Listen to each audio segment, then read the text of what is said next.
Welcome to episode 28, right? 28. Yeah, because we just did 27. We were just a little conversation. Okay, just to finish up, we're not, obviously it's been a week for you guys, so we're not going to just jump right back into that conversation. But I was talking about 90s comics, and so the one thing I wanted to ask, and kind of go through both of us, is how we first got into comics. Because obviously I was like talking about 90s comics, and that's when we would have gotten into them. So, Jeff, how did you first get into comics? First got started because, I got one of those Marvel, or Learn to Draw Marvel Characters books. How to Draw the Marvel Way? No, it's just like, campy, like, about that thick. Like, little, like, you open it and the pages are like that big, and you flip it open, it has the drawing page right next to the instructions, so you don't, it makes it, so you can just, like, fold it over and trace if you can't figure it out type thing. One of those. And on the very back cover, you cut out the little thing, you send it in, you get a free subscription. Wow. And so, you have to pay for postage and all that. So yeah, what? It was like 20 cents? Yeah. So you send it in, and it came with Ghost Rider, Iron Man. Wait, it came with multiple comic subscriptions? Yeah. So you had... It was only like, I think, 2-month runnings of them. So they were shorter. They were still freaking awesome. Like, I nearly got in trouble when my mom saw the Ghost Rider. He's like, "What is that?" And I was like, "The son of the devil?" Because it was like in the middle of a running, so I don't know. Yeah, and even back then, like, Tony would have been like a major alcoholic back then. You know, like back, I just saw the issue, like, I remembered it from back in the days, like where his helmet's off, and I think he's got like alcohol bottles around, but he's got like the beard because he wasn't shaving in a few days. It's like all gritty 90s comics. Yeah, that was definitely a low point in Marvel character integrity. Yeah. But then I think it was Spider-Man and somebody else. I think it was Fantastic Four. Or somebody lame like that. I don't remember who it was, so that tells you how lame they were.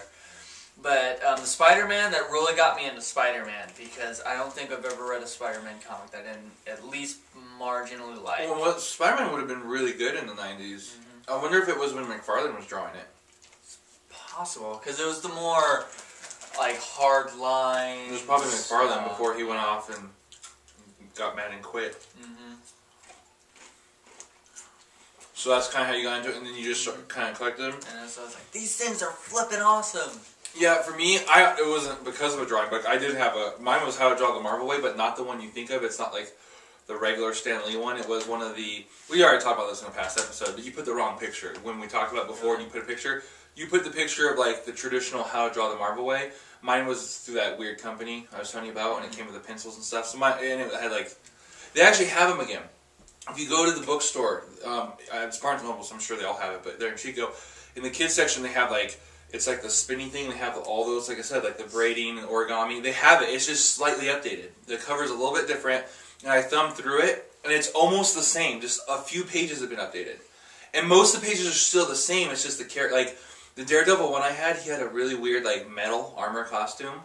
And people make fun of that costume all the time, but I freaking loved it. Yeah. And the silver and the gray. The metal plane. I actually copied that design for my character, one of my characters, and for years he had the metal plating like that. Well, anyways, I started with what was I gonna say? Oh yeah, I know we had a church yard sale at one point down. No, it would have been here, not here. Merced. Sorry, Yeah. I was gonna say down south, but it wasn't down south. Yeah. I guess the first real comics I got was my grandma took me, not kind of like Archie or like one time someone brought over like... I used to buy those off the store. Yeah. Oh, I never liked Archie, never. I never liked Archie comics and stuff, but they'd be around. And I don't think I even ever read one, because it's like, I'd rather read the encyclopedia. I thought they were funny. It's pretty much like, those were like the stencil or whatever you want to say for all of like mid-afternoon comedies of like the 90s. No. Because, you know, he has that weird relationship with the principal. I've never read it. I don't know. With the most I know, dad. The most I know about Archie is like, that's old too. I would sit and like to go buy something in the grocery store, and like there'd be like 6 Archie, like the last 6 of them, and I like read the cover, and that would be it because I was bored. It's like, oh, it's either that or the TV guide. Do they even sell TV guides anymore? They probably shouldn't because everyone has it on their TV.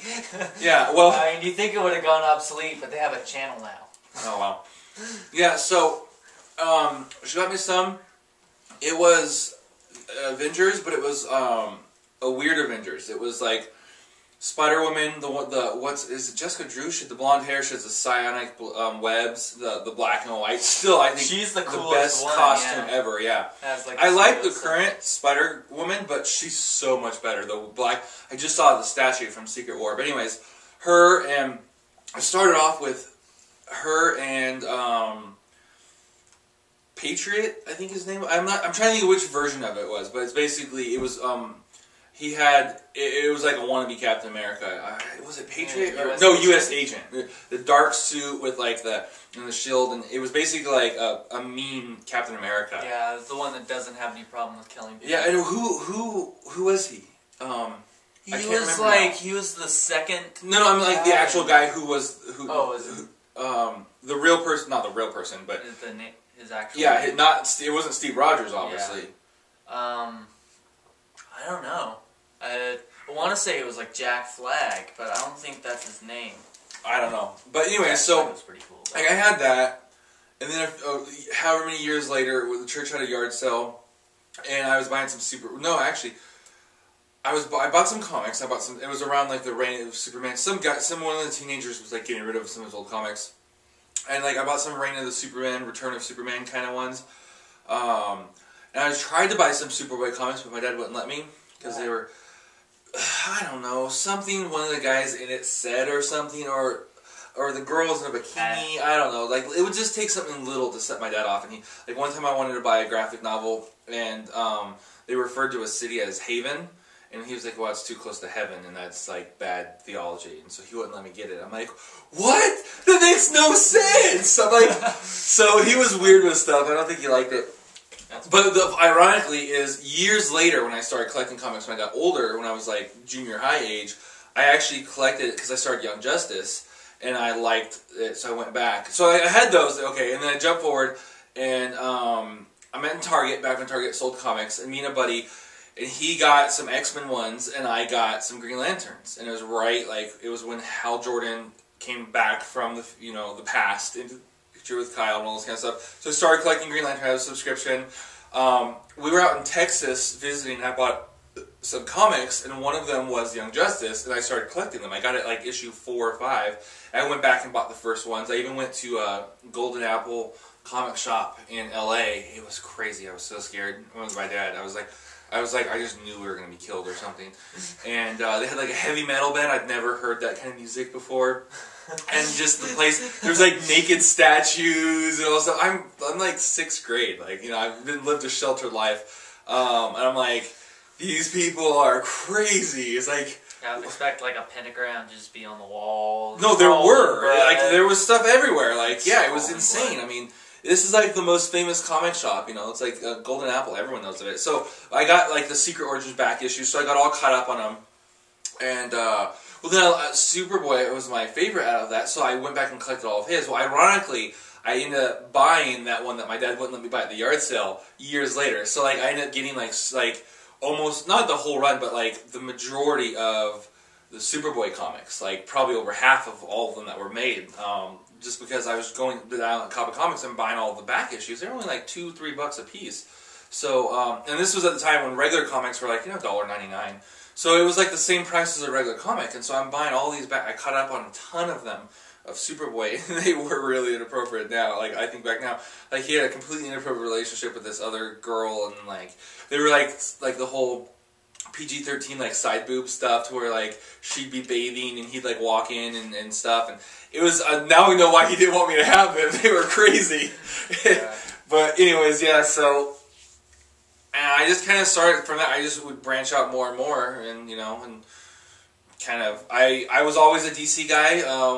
More recently, since we've been hanging out, I've gotten more in Marvel just because of DC kind of was sucking there for a long time, and then Marvel was doing really good stuff. And of course, recently DC is doing much better, which I have to say, DC, this is speculation, but there's a possibility that DC may be doing a complete relaunch of their universe in a couple months. Like, I think August. I think that DC needs to learn from Marvel, and just when they want to do that, just split the universe and just have their DC Ultimate. Okay, well, they're not. That's not been announced. What it was, I was reading an article, and DC, Flashpoint is the last thing they've said anything about. After Flashpoint, nothing's been slated, nothing's been announced. It's not. I guess they're saying it's not like in the past when they're like, "Oh, we're keeping quiet, but wink, wink, you know what we're gonna do." All the storylines have been wrapping up. Flashpoint's like the last thing, and so it's like this isn't like before. Like they're literally, it's like there's nothing. That's like it's stopping, and so like the guy was speculating of like what they could be doing, like. Could they be doing a possible relaunch of the entire universe? I think they need to do something, because even though they've got some really good stuff, like the Batman and Robin was good. I don't know about Batman. I haven't gotten a Batman Incorporated. Of course, the Green Lantern stuff has been really good, but just a lot of it has really sucked over the last few years. Like from when Marvel was doing this good stuff, like all the Infinite Crisis stuff was annoying. And like they've brought in the multiverses back, which the whole point was back. Like they got rid of them because they were annoying, and they brought those back. So I don't know what they're gonna do, but something like it's just they're not saying anything. And like Flashpoint's gonna wrap everything up, and it's like who knows? Like one speculation was, well, maybe they're just gonna destroy. Maybe they'll do a complete reboot, or maybe maybe they'll launch Flashpoint as an alternative universe, almost like Ultimates, because that would be interesting. Because from what I haven't really seen much about Flashpoint, but what I have seen, the universe looks interesting. Like the take they've done on the characters, so maybe they'll break that up. But then if that was true, why wouldn't they be giving any announcements about current stuff? So it's pretty interesting. I think it was so whenever Flashpoint wraps up, so it's pretty close. It's like at the end of summer. Like so we'll be finding out what's going to happen so I'm going to be following like what happens with Flashpoint and what's next, because it would be about time DC did something really big. Like the last I think huge thing they did was of course killing Superman, but that didn't affect the whole universe. And before that would have been Crisis on Infinity Earths. And that was, what, the 70s? We weren't even born back when or 80s, I think. We were in... So, what's your favorite comic book event? Favorite comic book event? I mean... Probably... It was, like, being weird. It was... My phone is freezing. Yeah, I was like, it's catching on seconds. Yeah, my phone is freezing up today. Civil War was amazing, in my opinion. It's probably the best I've ever seen. The other one... Because I feel bad saying something so new. I guess it's not that new. It's like 6 years old. Yeah, but it seems like it's one of the... It's newer, but it's actually almost... I never even finished it. I'm still like needing to go and pick up some of the Fringe books. But anyways. And the other thing I had to say is... I'm going to, I think, pick for my favorite then, just because it was... When I first kind of came into comics and stuff, was Reign of the Supermen. I absolutely loved it. Because of course Superman was dead, but we had Superboy, Steel, Eradicator... Hank Henshaw. They were all saying they were Superman. Well, not still wasn't, but Eradicator, Hank Henshaw, and Superboy are all claiming to be Superman. And there was like this, and obviously we knew that Superboy wasn't, and Steel wasn't even claiming to be. He was like a black guy who was like Superman saved me and inspired me. But between the other two, they both had really legitimate like reasons. Like first was Eradicator, and he's like, well, like I died and I came back, but I'm more edgy now because killing you changes you, and that was legit. Like I have this issue with him and Guy Gardner, and so Guy Gardner believed it, and like it was, it seemed legit. And then the same thing with Hank Henshaw. He looked just like Superman, but like robotic. Like, oh yeah, I died, but parts of my body, I survived, but parts of my body were destroyed beyond repair, so they're robotic now. And I just remember for a long time, like, being like, what's going to happen? Like, is one of these guys Superman? And if not, when's he going to come back? And then, of course, they brought in Supergirl, or not brought in, but there was the Supergirl stuff. I just really enjoyed the Reign of Superman. What about you? I don't know. I've read some really good ones. Yeah, like the Annihilation was good. Annihilation Conquest was really good. But I think my most favorite would probably be the other of Spider-Man, where he dies. Oh yeah, and he like comes back and he's... Yeah, that was so intense because it's like he's trying to like find himself. He knows he's gonna die. He goes to like Doctor Strange and all these different. That wasn't really an event. That was more of just like a Spider-Man thing. Yeah. I would consider an event would be like the only reason I almost didn't even say Reign of Superman, but that affected all Superman titles, all Supergirl titles. It launched Superboy. It affected like over a half dozen titles, and even other characters like Justice League, and it affected Batman issues.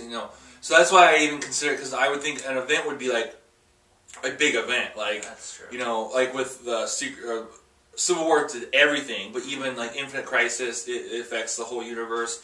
Like I said, I was borderline with Reign of Superman because it only affected like a quarter of the universe. It did affect a huge piece of it, but it didn't do the whole thing. But still, so like that. But that was amazing. That was like a great, flipping amazing. That I think I don't know if it wouldn't really be an event, but it led into a big thing. Breakout was really good too for Avengers. That relaunched the Avengers. So, well, that about wraps up this episode. All right, well, we'll see you guys next week where you'll finally get the details of what's going on.